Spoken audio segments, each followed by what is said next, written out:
सासू माँ, आपने ऐसी औलाद पैदा ही क्यों की? बरसात की हल्की फुहारें पड़ रही थीं। पूजा की शादी को अभी 6 महीने ही हुए थे। वह अपने ससुराल में हर किसी का सम्मान करती थी। सुबह सबसे पहले उठती, पूरे घर का काम करती और फिर अपने पति रोहित के लिए नाश्ता बनाती। लेकिन रोहित का स्वभाव बहुत गुस्सैल था। छोटी छोटी बात पर वह पूजा पर चिल्ला देता। एक दिन पूजा ने डरते डरते कहा, रोहित, आज मेरी तबीयत ठीक नहीं है, क्या आप बाजार से दवा ले आएंगे? रोहित गुस्से में बोला, हर समय बहाने बनाती रहती हो, इतना भी काम नहीं होता तुमसे? पूजा चुप हो गई। उसकी आंखों में आंसू भर आए। सासू माँ, सावित्री देवी सब कुछ देख रही थी, लेकिन उन्होंने कुछ नहीं कहा। दिन बीतते गए। रोहित का व्यवहार और कठोर होता गया। कभी बात बात पर अपमान, कभी ताने, कभी गुस्सा। पूजा ने कई बार सोचा कि मायके चली जाए, लेकिन उसने अपने माता पिता की इज्जत के लिए सब सह लिया। एक शाम पूजा रसोई में खाना बना रही थी। रोहित ऑफिस से आया और बोला, आज फिर वही सब्जी, तुम्हें कुछ बनाना आता भी है? उसने गुस्से में थाली फेंक दी। आवाज सुनकर सावित्री देवी दौड़कर आई। उन्होंने पहली बार अपने बेटे को डांटा। रोहित, ये क्या तरीका है?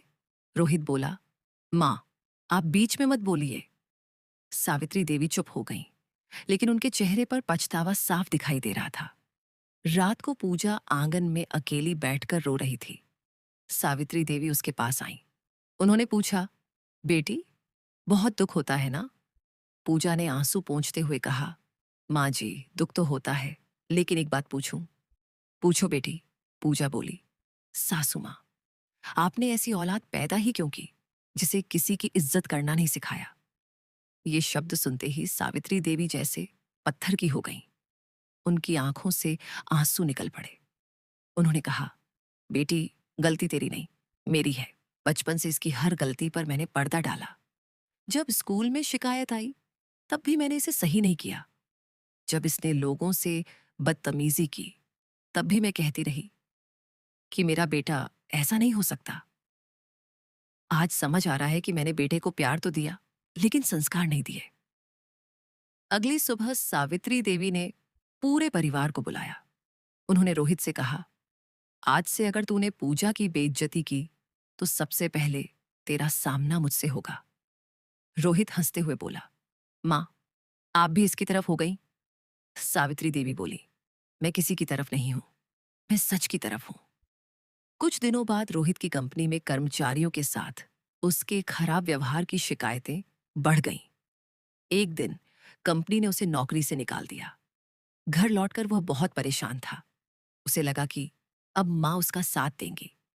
लेकिन सावित्री देवी ने कहा, जिस इंसान को लोगों की इज्जत करना नहीं आता, उसे एक दिन यही परिणाम मिलता है। रोहित पहली बार टूट गया। उसे अपनी गलतियां याद आने लगीं। उसे पूजा के आंसू याद आए। अगले दिन उसने पूजा से कहा, मुझे माफ कर दो। पूजा बोली, माफी शब्दों से नहीं, व्यवहार से मिलती है। उस दिन से रोहित ने खुद को बदलने की कोशिश शुरू की। वह घर के काम में हाथ बटाने लगा, पूजा की राय पूछने लगा, गुस्सा आने पर चुप रहना सीख गया। महीनों बाद घर का माहौल बदल गया। एक दिन पूजा ने मुस्कुराकर कहा, अब मेरा घर सच में घर जैसा लगता है। सावित्री देवी की आंखों में खुशी के आंसू थे। उन्होंने कहा, बेटी, इंसान पैदा करना आसान है, लेकिन उसे अच्छे संस्कार देना सबसे बड़ी जिम्मेदारी है। रोहित ने अपनी मां के पैर छुए। फिर पूजा से कहा, तुमने मुझे सजा नहीं दी, बल्कि बेहतर इंसान बनने का मौका दिया। पूजा मुस्कुराई।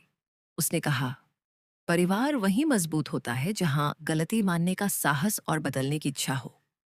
उस दिन के बाद उस घर में ऊंची आवाज नहीं, बल्कि सम्मान से बातें होने लगीं।